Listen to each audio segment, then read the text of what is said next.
Aujourd'hui, nous sommes dans le livre d'Ecclésiaste chapitre 6 au verset 7. Voici ce qu'il dit.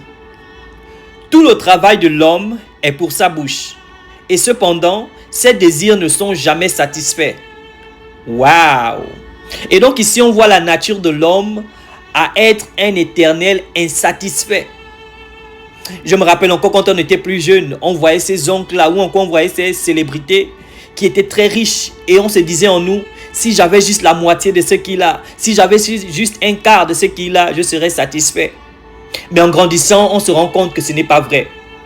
La parole de Dieu nous dit dans 1 Timothée 6, à partir du verset 6 jusqu'à 7, que nous n'avons rien à porter sur cette terre et quand nous allons quitter cette terre, on n'emportera rien avec nous.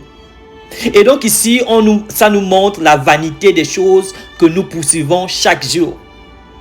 Et là, j'aimerais faire un équilibre parce que certaines personnes se diront que donc on n'a pas besoin de travailler, donc on n'a pas besoin de poursuivre l'excellence. Non, cela ne veut pas dire ça. Mais cela veut dire, dans ta quête de vouloir toujours plus, aie un cœur de gratitude. Reconnais que Seigneur, je n'ai peut-être pas tout ce que j'aimerais avoir, mais je suis quand même quelque part.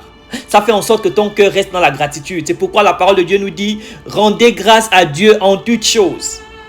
Parce que bien que tu n'as pas tout ce que tu veux, mais tu as quand même quelque chose. Il y a quelqu'un dans le monde qui envie ce que toi tu as. L'homme est un éternel insatisfait. C'est sa nature. Hébreux 13 au verset 5 nous dit, ne vous livrez pas à l'amour de l'argent, contentez-vous de ce que vous avez, car Dieu lui-même a dit, je ne vous laisserai jamais et je ne vous abandonnerai jamais. La piété, la foi, la tempérance, voici des choses qui ne périssent pas. Voici les choses que le chrétien doit aspirer à courir. Parce que ce sont des choses qui demeurent. Une fois de plus, ce n'est pas t'appeler à ne pas travailler, à ne pas aller vers l'excellence. Mais dans tout ce que tu as, reconnais Dieu dans ce qu'il fait dans ta vie.